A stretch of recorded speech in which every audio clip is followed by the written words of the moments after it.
বন্ধুরা সবাই আমাকে সাহায্য করবেন। আপনাদের চাহিদার কারণে আমরা চেষ্টা করছি যে পুরা কুরআনের অনুবাদ করতে। তার ধারাবাহিকতায় আমরা সূরা বাকারা থেকে শুরু করেছি। প্রতিদিন 10 আয়াত করে। আমরা প্রায় সূরা বাকারা শেষ পর্যায়ে। আজকে আমরা 271 থেকে 280 নং আয়াত পর্যন্ত অনুবাদ করব। কথা চলুন শুনে আসি। 271 যদি তোমরা প্রকাশ্যে দান খয়রাত করো তবে তা কতই না উত্তম।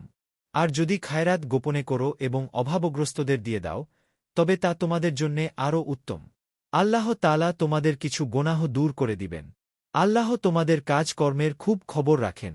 272 তাদেরকে সৎপথে আনার দায় তোমার নয়, বরং আল্লাহ যাকে ইচ্ছা সৎপথে পরিচালিত করেন। যে মাল তোমরা ব্যয় করো তা নিজ উপকারার্থেই করো। আল্লাহর সন্তুষ্টি ছাড়া অন্য কোনো উদ্দেশ্যে ব্যয় করো না। তোমরা যে অর্থ ব্যয় করবে তার পুরস্কার পুরোপুরি পেয়ে যাবে এবং তোমাদের প্রতি অন্যায় করা হবে না। 273 খয়রাত ওই সকল গরিব লোকের জন্যে যারা আল্লাহর পথে আবদ্ধ হয়ে গেছে, জীবিকার সন্ধানে অন্যত্র ঘোরাফেরা করতে সক্ষম নয়। অজ্ঞ লোকেরা জানচা না করার কারণে তাদেরকে অভাবমুক্ত মনে করে। তোমরা তাদেরকে তাদের লক্ষণ দ্বারা চিনবে। তারা মানুষের কাছে কাকুতিমিনতি করে ভিক্ষা চায় না। তোমরা যে অর্থ ব্যয় করবে তা আল্লাহ তাআলা অবশ্যই পরিজ্ঞাত। 274 যারা স্বীয় ধন সম্পদ ব্যয় করে রাত্রে ও দিনে, গোপনে ও প্রকাশ্যে, তাদের জন্যে তাদের সওয়াব রয়েছে তাদের পালনকর্তার কাছে। তাদের কোনো আশঙ্কা নেই এবং তারা চিন্তিতও হবে না। 275 যারা সুদ খায় তারা কিয়ামতে দণ্ডায়মান হবে, যেভাবে দণ্ডায়মান হয় ওই ব্যক্তি যাকে শয়তান আসর করে মোহাবিষ্ট করে দেয়। তাদের এ অবস্থার কারণ এই যে তারা বলেছে ক্রয়বিক্রয় ও তো সুদ নেয়ারই মতো, অথচ আল্লাহ তাআলা ক্রয়বিক্রয়ে বৈধ করেছেন এবং সুদ হারাম করেছেন।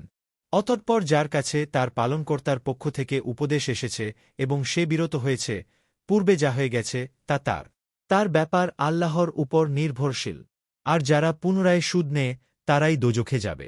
তারা সেখানে চিরকাল অবস্থান করবে। 276 আল্লাহ তাআলা সুদকে নিশ্চিহ্ন করেন এবং দান খায়রাতকে বর্ধিত করেন। আল্লাহ পছন্দ করেন না কোনো অবিশ্বাসী পাপীকে। 277 নিশ্চয়ই যারা বিশ্বাস স্থাপন করেছে, সৎকাজ করেছে, নামায় প্রতিষ্ঠিত করেছে এবং জাকাত দান করেছে, তাদের জন্যে তাদের পুরস্কার তাদের পালনকর্তার কাছে রয়েছে।